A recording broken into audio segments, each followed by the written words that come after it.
حضرت حکیم الامت تھانوی رحمۃ اللہ نے لکھا ہے کہ عالم یا امام کو بعض چیزوں میں احتیاط کرنی چاہیے.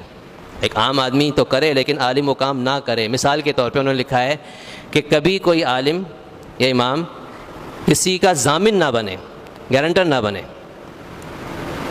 کبھی نہ بنے. اس میں بڑی بدنامی ہوتی ہے، کیونکہ لوگوں کے معاملات اتنے گندے ہو گئے ہیں کہ بظاہر 5 وقت کا نمازی اور پکا دیندار ہوگا لیکن معاملات میں ڈنڈی مارنے میں کبھی دریغ نہیں کرے گا. لوگوں کے پیسے ایسے دبائے ہوئے.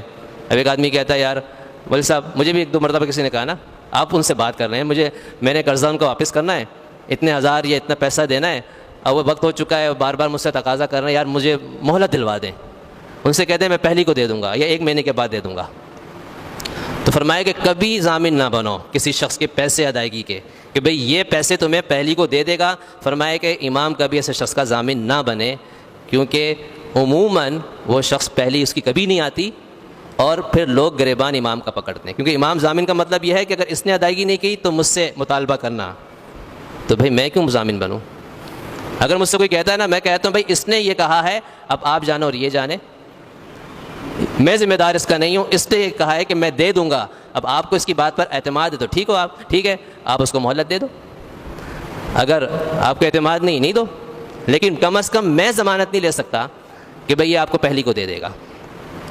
تو بزرگوں کی بات بڑی حکمت کی ہوتی ہے، کیونکہ امام جو ہے نا وہ کبھی متنازع نہ بنے. متنازع بن گیا تو اس کی بات پھر کوئی اس کو قبول نہیں کرتا ہے.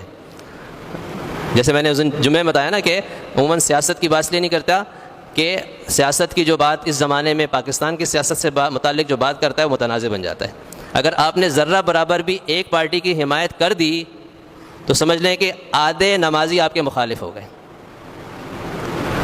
اگر دوسری پارٹی کی حمایت کر دی تو بھی آدھے نمازی آپ کے مخالف ہو گئے.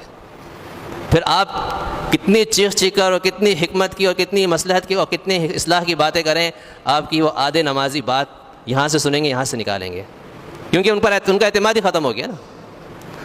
تو اس لیے اس زمانے میں کسی کی حمایت کرنا سوچ سمجھ کے کرنا پڑتا ہے.